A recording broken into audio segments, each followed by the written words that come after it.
네, 오늘도 누가복음 15장의 말씀 우리가 함께 살펴보기를 원합니다. 하나님 아버지의 마음 두 번째 시간입니다. 누가복음 12장에서 예수님은 당시 사람들의 일상에서 쉽게 일어날 수 있는 그런 일들을 가지고 하나님 아버지의 마음을 우리에게 설명해 주고 있어요. 이것만 보아도 이 기독교 신앙이라는 것은 어려운 게 아니라는 것을 다시 한번 이제 거듭 확인하게 되는 것 같아요.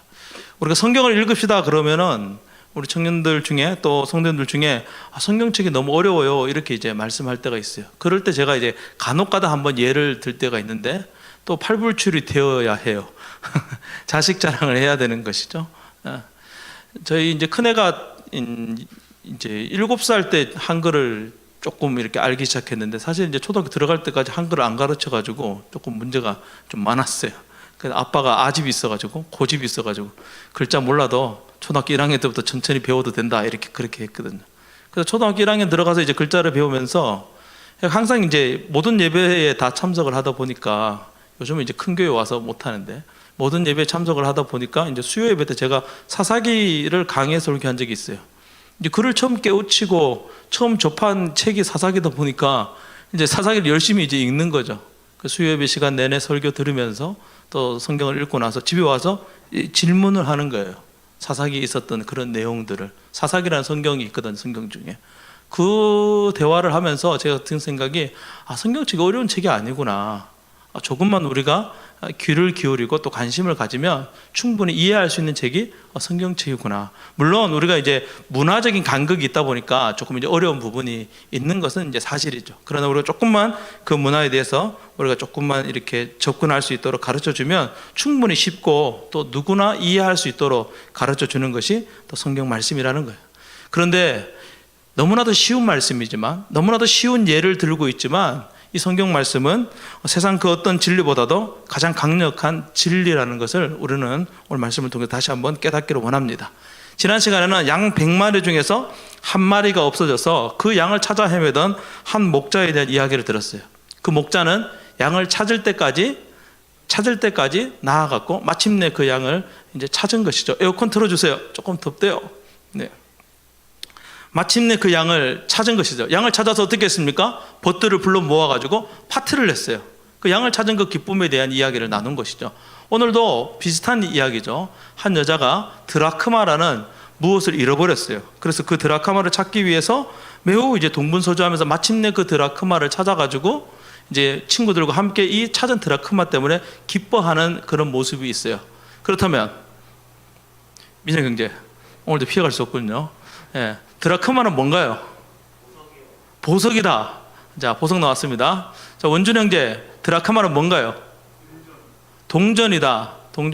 자, 왕년에 성경 공부 중 한 원의점에 드라크마는 뭔가요? 드라크마는 뭐죠? 귀한 거. 예, 뭐 다 나왔습니다. 보석이다, 귀한 것이다, 동전이다. 자, 사진 보여주세요. 네, 이쪽으로 가야 되겠죠? 자, 이게 드라크마예요. 여기 나오는 이제 드라크마거든요. 한 개가 드라크마예요. 동그란 거 위에 보이죠? 위에 보여 동그란 거. 이제 한 개인데 보면은 저기 드라크마 모두 몇 개죠? 10개예요? 9개. 지금 한 개를 잃어버렸다니까요. 지금 원래 10개 한 세트였는데 9개를 잃어버렸어요. 그럼 저거 언제 저렇게 세트로 만드느냐? 저 언제 세트로 만드냐? 결혼할 때 저렇게 세트로 만든대요. 세트로 10개, 최소 10개인가 봐요. 최소 10개의 드라크마를 만드는 거예요. 동전이에요. 그런데 저 동전이 뭘로 만들어졌냐면 은화예요. 은화. 그러니까 동전인데 보석이죠. 그죠? 귀한 것이죠. 은화죠. 근데 저 은화 한 개의 가치가 이제 근데 이게 시대가 2000년이라는 시간이 지났잖아요. 그죠? 그래서 요즘 이제 추정하는 것이죠. 그래서 그 한 개의 가치가 어느 정도인가 이제 학자들이 연구해 보니까 조금 차이가 있지만 이제 보통 우리가 이제 세상에 가서 노가다 하루 하면 받는 일당 정도 된다. 순우 형제, 노가다 하루 일하면 일당이 얼마죠? 13만 원. 예, 저 뒤에 대변인이 있었습니다. 예, 최근에 노가다를 뛰고 오신 요즘 시세가 13만 원까지 된다고 합니다. 자, 하나가 10만 원이라고 했을 때 10개면 얼마예요? 100만 원이에요. 큰 돈이에요, 작은 돈이에요? 크다면 크고 작다면 작은 돈이에요. 그런데 동물을 산다면 저 은하 한 입으로 어떤 동물을 살 수 있을까요? 2000년 전에. 송아지? 거의 근접했어요. 거의 근접했어요. 송아지를 한 반쯤 살 수 있대요. 저거 두 입이면 송아지를 살 수 있대요. 우리나라 소고기가 비싸잖아요. 저 나라 소고기 별로 안 비싼가 봐요. 저 은하 한 입이면 양을 한 마리 살 수 있었대요. 그럼 양이 10마리예요. 그렇게 하니까 생각보다 이제 가치가 조금 더 이제 크게 느껴지는 것이죠. 그런데 이거 보여주세요. 어디 갔어? 예. 계속 보여주세요. 조금만 더 보여주세요. 이 정도의 가치가 있는 거예요. 그래서 기준에 따라 다른 것이죠. 어떤 사람에게는 가치가 있다면 있고 어떤 사람에게는 가치가 없다면 없는 거예요. 그런데 오늘 이 은화 10개, 드라크마 10개로 이 결혼 예물을 한 사람에게는 이 가치가 상당히 높은 것이죠. 그럼 당시에 이제 좀 사는 사람은 미경 형제 몇 개쯤 했을까요? 뭐 100개, 50개 이렇게 했더라고요. 주렁주렁 이제 옆으로 줄이 내려오는 거예요. 라인이 이제 내려오는 거죠. 레이스처럼 이렇게 내려오는 것이죠. 상당히 이제 뭐라고 해야 되나, 부유하지 못한 삶을 살았던 당시에 보통 일반 사람들의 삶을 나타내는 10개의 드라크마다 우리가 이렇게 이해할 수 있는 것이죠. 근데 거기 밑에 보면 집이 하나 있어요. 집이 하나 있어요. 자, 집이 어떻게 생겼습니까? 사각형으로 생겼죠. 집이 그냥 사각형으로 생겼어요. 창문이 있어요, 없어요? 창문이 없어요. 뒤쪽에 안 가봤으니까 모르겠죠, 그죠? 뒤쪽에 가보나 마나 똑같이 생겼어요. 예. 그럼 저기 문이 하나 있어요. 조금 낮은 문이 있죠. 저 문은 무슨 문이겠습니까? 출입구예요. 그냥 출입구. 그냥 보통 방 하나 크기 정도 되는, 원룸 하나 크기 정도 되는 저 집 안에서 당시 2000년 전에 이스라엘 사람들이 살았던 거예요. 대부분의 사람들, 평범한 사람들이 저기에 사는 거예요. 저 집에 창문이 없어요. 왜 창문이 없을까요? 응? 엄청 덥잖아요. 엄청 더운데 저기 창문이 없어요. 그럼 쪄 죽을 수 있잖아요, 그죠? 우리가 생각에는 그런데 저희가 동굴을 만든 거예요. 인위적으로 동굴을 만든 거예요. 돌을 두껍게 쌓아가지고 동굴을 만든 거예요.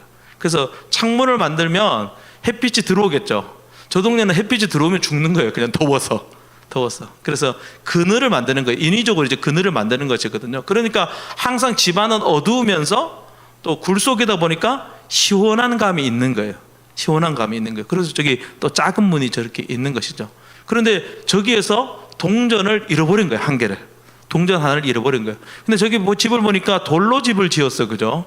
돌로 집을 지었어요. 우리처럼 이렇게 좋은 벽지를 바르거나 좋은 이렇게 인테리어를 한 게 아니에요. 그냥 저것이 끝이에요. 그냥 흙바닥에 여러 가지를 깔거나 뭐 짚을 깔거나 이렇게 해서 저기에서 사는 거죠. 침대 문화니까 그렇게 살았던 것이죠. 그래서 동전 하나가 떨어졌어요. 그렇게 크지 않은 동전이 떼굴떼굴 굴러가서 저 돌 사이에 끼었어요. 찾기 어려워요, 힘들어요? 어렵고 힘들어요. 어둡고 틈새가 있는 저곳에 동전을 잃어버린 거예요. 그러니까 이 사람이 호롱불을 하나 피워가지고 전기가 있는 게 아니잖아요, 그죠? LED 등이 있는 것이 아니잖아요. 그래서 이 호롱불을 들고 온 틈새를 다 뒤지고 또 집을 다 쓸면서 소리를 듣는 거예요. 무슨 소리를 듣는 거예요? 동전 소리를 듣는 거예요. 그렇게 지금 이것을 찾고 있는 것이죠. 우리가 이렇게만 보면 이 비유가 조금 더 이해가 좀 잘 될 수 있을 것 같아요. 자, 이제 그만 보여주세요. 네, 이게 바로 이 드라크마와 또 드라크마를 잃어버린 이 집의 모습인 거예요. 오늘 말씀을 통해서 예수님께서 우리가 가르쳐 주시고 싶은 것이 무엇인가 세 가지 생각해 보기를 원하는데, 첫 번째는 신적인 사랑이에요. 기독교에서 소개하는 예수님은 세상의 기준으로 보면 이해하기 어려운 것이 사실입니다. 전능하신 하나님이 신적인 영역을 벗어나서 인간의 삶에 찾아오셨다는 것이 인간으로서는 사실 이해하기 어려운 것이거든요. 누가복음 15장에서 누가는 이 이해하기 어려운 것을 아주 일상에서 일어나는 것으로 우리에게 비유적으로 설명하고 있습니다. 지난 시간에는 100마리 중에 하나를 잃어버린 거였어요. 오늘은 몇 개 중에 하나였어요? 10개 중에 하나였어요. 다음 주에는 몇 개 중에 하나인 줄 아세요? 몇 개라 하면 안 되죠. 몇 사람 중에 하나인 줄 아세요? 2사람 중에 1명이에요. 100개가 있는데 무엇인지 그거는 빼고 100개가 있는데 1개를 잃어버린 게 더 심각한가요? 10개가 있는데 1개를 잃어버린 게 더 심각한가요? 2개가 있었는데 1개를 잃어버린 게 더 심각한가요? 당연히 두 개가 있는데 한 개가 잃어버린 게 더 심각한 것이죠. 그죠? 점점 예수님 비유가 무언가를 향해서 이제 나아가고 있는 것이죠. 여기서 잃어버린 것은 우리를 이야기하고 있는 거잖아요. 예수님에게, 하나님에게 우리의 가치는 이와 같이 매우 중요한 가치를 가지고 있다라는 것을 말씀하고 있는 것이죠. 누가복음 15장 이야기는 이야기가 전개되면 전개될수록 우리의 가치가 얼마나 귀중한지를 우리에게 말씀해주고 있습니다. 우리는 우리의 노력이나 또 지혜나 우리의 힘으로 구원에 이를 수가 없는 존재예요. 오늘 비유에 나오는 것처럼 목자가 양을 찾아간 것처럼 주인이 드라카마를 찾아야 되는 것처럼 그렇게 예수님께서 우리를 찾아와야만 우리가 구원을 받을 수 있다는 것을 오늘 이 메시지가 우리에게 말씀해 주고 있어요. 우리가 그 하나님의 마음을 이해할 수 있기 위해서는 더 낮아지고 더 겸손해져야 되는 것이 필요한 것이죠. 예수님이 쉬운 비유를 통해서 우리에게 주시는 이 구원을 설명해 주고 있는 것입니다. 사랑하는 젊은이 여러분, 복음은 쉬운 거예요. 복음은 어렵지 않아요. 기독교는 어렵지 않아요. 기독교는 쉬운 거예요. 그런데 기독교가 전하고 있는 가치는 세상 그 무엇보다도 귀중한 것이라는 것을 우리가 다시 한번 깨닫기를 원합니다. 한낱 피조물에 불과한, 좀 비유가 그렇긴 하지만 한낱 잃어버린 동전에 불과한 우리가 주인이 우리를 찾아줄 것이라고 생각하겠어요? 전혀 생각하지 않는 것이죠. 마치 아무 가치 없는 그 동전처럼, 생명이 없는 동전처럼, 생각이 없는 동전처럼 사실 우리는 우리가 구원받아야 된다는 생각조차 하지 못하면서 살아왔던 그런 존재였어요. 그런데 예수님께서 어느 날 문득 찾아와서 너는 구원받아야 되는 존재야. 너는 이 구석에 끼어 있어서는 안 되는 존재야. 너는 마지막 한 개가 끼어짐으로써 완벽한 10개의 드라크마 보석이 되어야 되는 그런 존재야 라고 말하면서 우리를 찾아오신 거예요. 그것이 바로 우리가 받은 구원이라는 것이죠. 예수님은 늘 죄인들과 함께 하시면서 복음을 전하셨어요. 그것이 곧 예수님의 마음이고 하나님의 마음인 것이죠. 사람들이 보기에는 하찮아 보일 수 있지만 이 드라크마는 이 여자에게 있어서는 전부와도 같은 거예요. 전부와도 같은 거예요. 왜냐하면 이거 아까 봤던 그 보석이 결혼할 때 가지고 오는 거거든요. 결혼할 때 신부가 머리에 차는 거예요. 예물과 같은 것이죠. 그 예물 중에 하나를 잃어버렸어요. 옆집에서 하나 빌려서 끼워 놓지 뭐. 그렇게 할 수가 없는 것이죠. 그죠? 얼마나 닦고 닦았겠어요. 얼마나 닦고 닦았어. 반짝반짝 빛이 났겠죠. 그죠? 얼마나 그것을 볼 때마다 가슴에 이 첫사랑이 벅차 올랐겠어요. 그지? 처음 결혼할 때 그 마음이 벅차 올랐겠어요. 마치 예전에는 비디오 테이프를 봤다고 하잖아요. 요즘은 뭘 보나요? 유튜브 영상을 올려놓나? 제가 어제 결혼식에 가서 축도를 하고 왔는데 보니까 열심히 이제 영상으로 이제 촬영을 하더라고요. 그 영상을 이제 보면서 결혼했던 그때를 기억을 하겠죠. 그 당시에는 그런 것들이 없으니까 저것을 보면서 처음 결혼했던 그 순간들을 기억하고 있는 것이겠죠. 오늘 이 비유에서도 가장 중요한 단어는 8절에 나오는데 춥대요. 찾기까지예요. 찾기까지. 무엇을 찾기까지? 잃어버린 그 보석을 찾을 때까지, 잃어버린 그 드라크마를 찾을 때까지 여인은 그것을 찾는다는 거예요. 포기하지 않는 것이죠. 어쩌면 쓸고 쓸어도 못 찾으면, 불을 비춰도 못 찾으면 나중에 어떻게 할까요?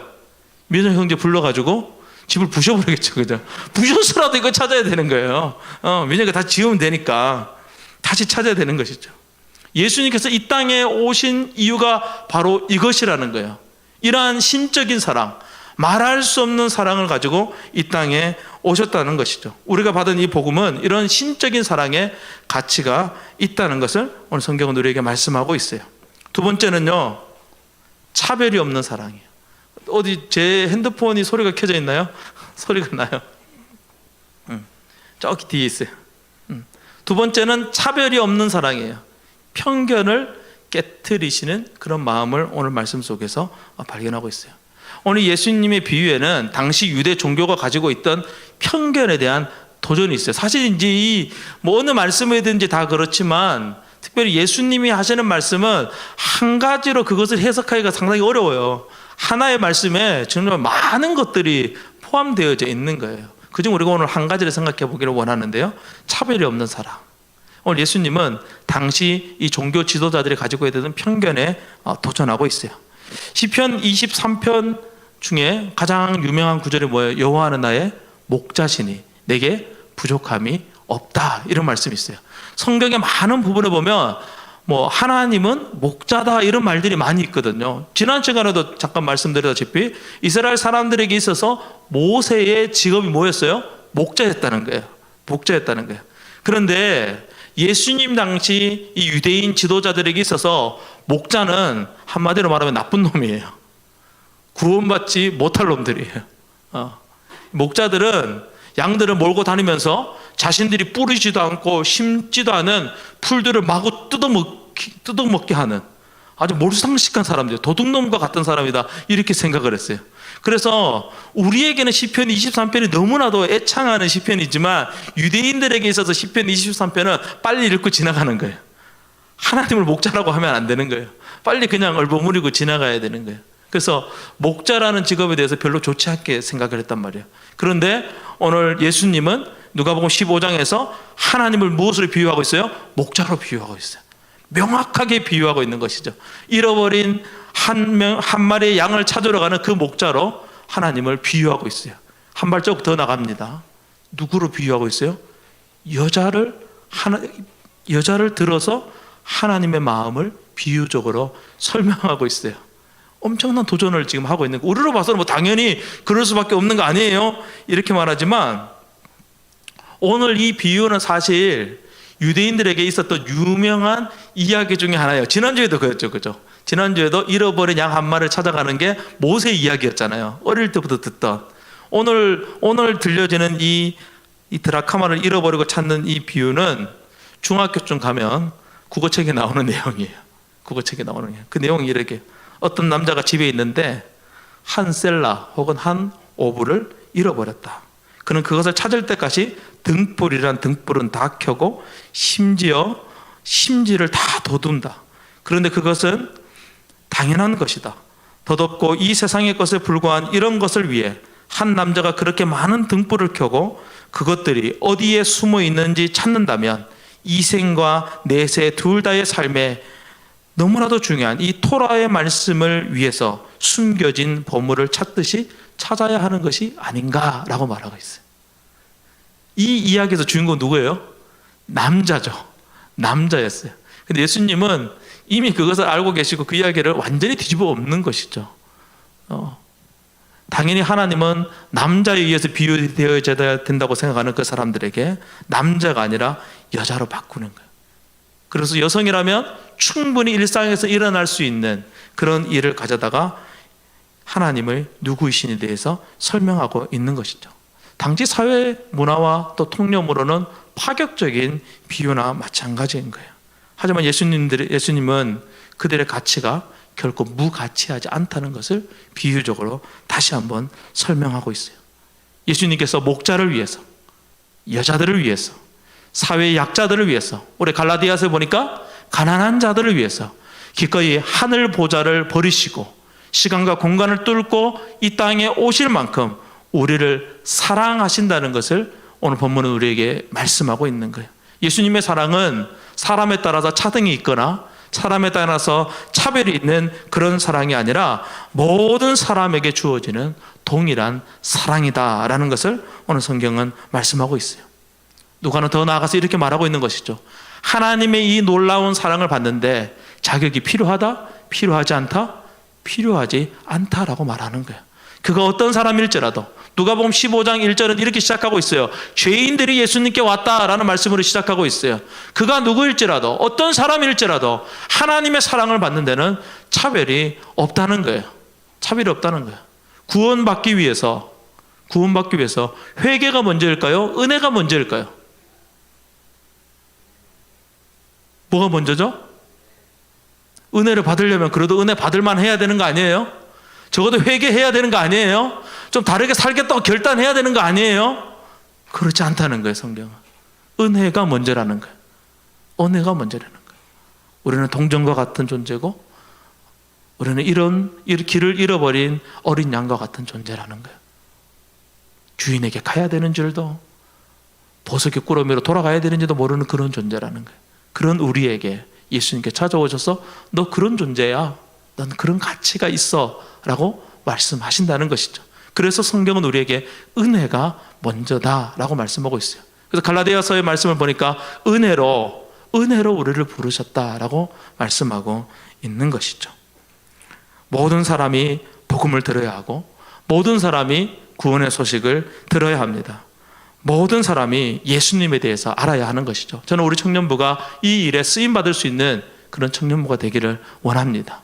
그래서 항상 우리 청년부 문을 활짝 열어놓고 또 우리의 마음의 문을 활짝 열어놓고 누구든지 주님께로 올 수 있도록 그렇게 길을 열어줄 수 있는 저와 여러분이 될 수 있기를 주님의 이름으로 축원합니다.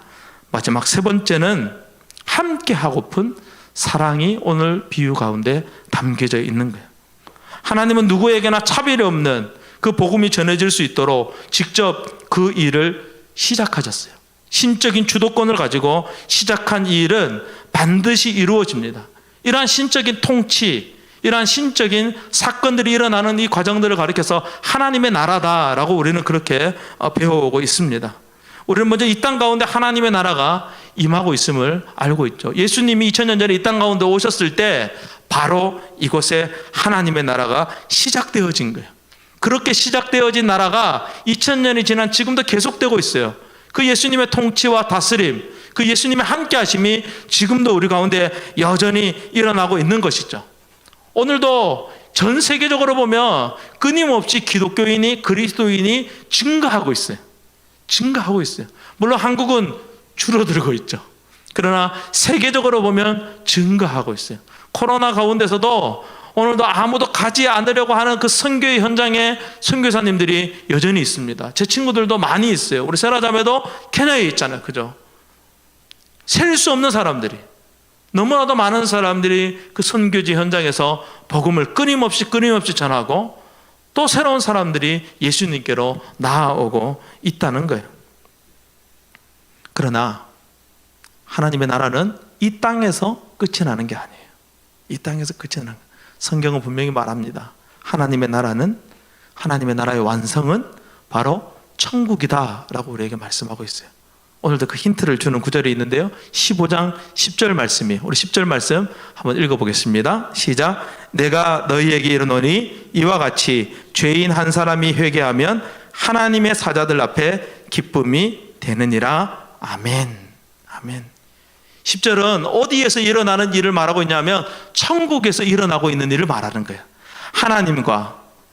하나님을 수종드는 사자들, 천사들이 있는 그곳에서 한 영혼이 예수님께로 돌아올 때, 한 영혼이 구원받을 때 너무나도 기뻐하고 있다는 것을 말씀하고 있는 것이죠. 우리는 이 비유를 통해서 우리가 최종적으로 가야 할 곳, 우리의 이 구원이 최종적으로 완성되는 곳이 바로 천국이다라는 것을 알 수 있는 것입니다. 하나님의 큰 그림은 우리가 하나님과 함께 하는 거예요. 하나님과 함께 하는 거예요. 이게 하나님의 빅피처예요. 빅피처예요. 순우랑 함께 하는 것이죠. 순우가 어떠함이 하나님에게는 중요하지 않아요. 난 순우랑 함께 하고 싶다는 거예요.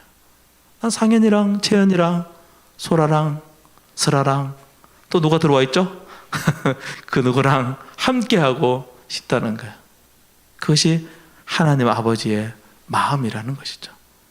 함께 하고픈 사랑이 오늘 말씀 속에 담겨져 있는 것입니다. 우리는 이 땅에서 100년이라는 짧은 시간을 사는 거예요. 짧은 시간을 사는 거예요. 길지 않아요. 길지 않아요. 저도 이제 100년이라고 했을 때 이제 40살 넘었으니까 이제 거의 절반 좀 다가오는 것 같아요. 절반 좀 다가오는 것 같아요. 병원에 가보니까 이제 장기가 문제가 생기기 시작하고 약을 먹어야 하고 이 100살까지 갈 수 있을까라는 그런 염려를 해야 되는, 그렇게 되는, 인간의 몸이라는 그런 것이죠. 제가 불과 몇 년 전까지만 해도 잠을 자지 않아도 지치지 않고 그냥 불끈불끈 일어설 수 있는 그런 체력을 가지고 있었는데 어느새 이제는 노쇠해가지고 잠을 자지 않으면 견딜 수 없는 그런 인생이 되어버리고 말았어요. 우리 인간은 그렇게 연약해져 가는 거예요.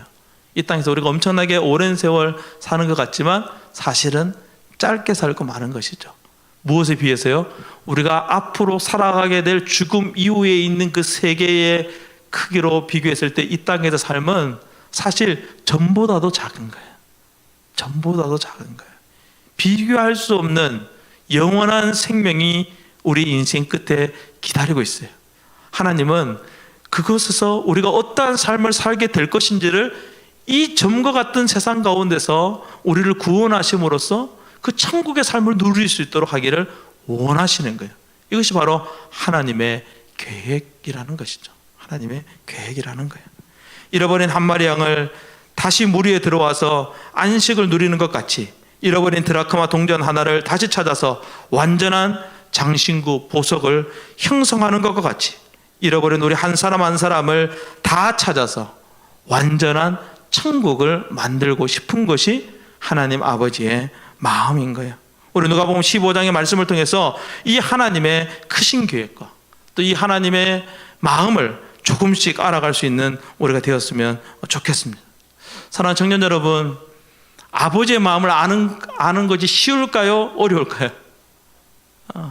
생각보다 원인한테 물어봐야지. 어렵나요? 안 어렵나요?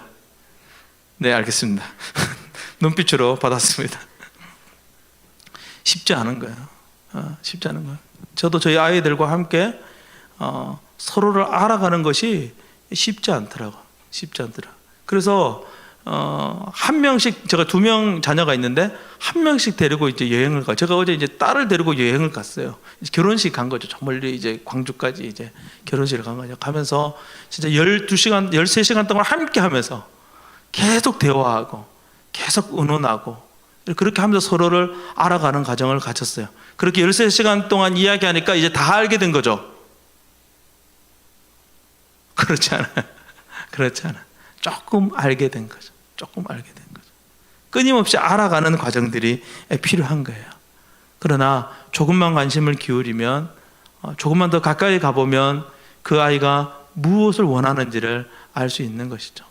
차 타고 가는 내내 그 48색인가 색연필을 가지고 그림을 계속 그리고 있는 거예요.